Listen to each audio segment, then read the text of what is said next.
ಇತಿಹಾಸದ ಪುಟಗಳನ್ನೊಮ್ಮೆ ತಿರುವಿ ನೋಡಿ. ದಕ್ಷಿಣ ಪಥದ ಹೆಮ್ಮೆಯ ವೀರಪುತ್ರ ಕಲ್ಪನಾ ಚತುರ ನಾಡಪ್ರಭು ಕೆಂಪೇಗೌಡರ ಜಯಂತಿಯ ಹಾರ್ದಿಕ ಶುಭಾಶಯಗಳು. ಇವತ್ತು ಜಗತ್ತೇ ಬೆರಗಾಗುತ್ತಿರುವ ಈ ಬೆಂಗಳೂರು ಯಾರೋ ಸುಮ್ಮನೆ ಕೊಟ್ಟಿದ್ದಲ್ಲ ಸ್ನೇಹಿತರೆ, ಇದು ಕೆಂಪೇಗೌಡರ ರಕ್ತ ಬೆವರಿನ ಮಹಾಕ್ರಾಂತಿ. ಕಾಡು ಮೇಡಾಗಿದ್ದ ಜಾಗವನ್ನ ನಗರವನ್ನಾಗಿ ಮಾಡಲು ಗೌಡರು ಪಟ್ಟ ಕಷ್ಟ ಅಷ್ಟಿಷ್ಟಲ್ಲ.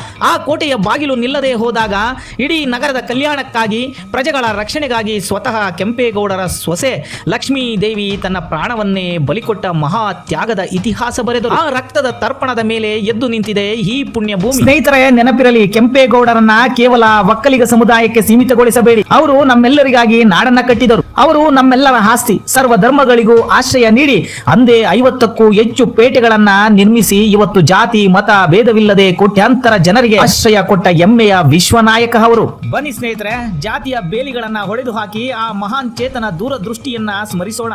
ನಮ್ಮ ಹೆಮ್ಮೆಯ ನಾಡಪ್ರಭುವಿನ ಸಾರ್ವತ್ರಿಕ ತತ್ವಗಳನ್ನ ಎದೆಯಲ್ಲಿಟ್ಟುಕೊಂಡು ಮುನ್ನಡೆಸೋಣ. ಜೈ ಕೆಂಪೇಗೌಡ, ಜೈ ಕರ್ನಾಟಕ ಮಾತೆ. ನನ್ನ ವಿಡಿಯೋ ಇಷ್ಟ ಆಗಿದ್ರೆ ದಯವಿಟ್ಟು ಒಂದು ಲೈಕ್ ಅನ್ನ ಮಾಡಿ, ನಿಮ್ಮ ಸ್ನೇಹಿತರಿಗೆ ಶೇರ್ ಮಾಡಿ. ಇನ್ನಷ್ಟು ಇಂತಹ ವಿಡಿಯೋಗಳಿಗಾಗಿ ನನ್ನ ಪೇಜ್ ಅನ್ನ ಫಾಲೋ ಮಾಡಿ. ಧನ್ಯವಾದಗಳು ಸ್ನೇಹಿತರೆ.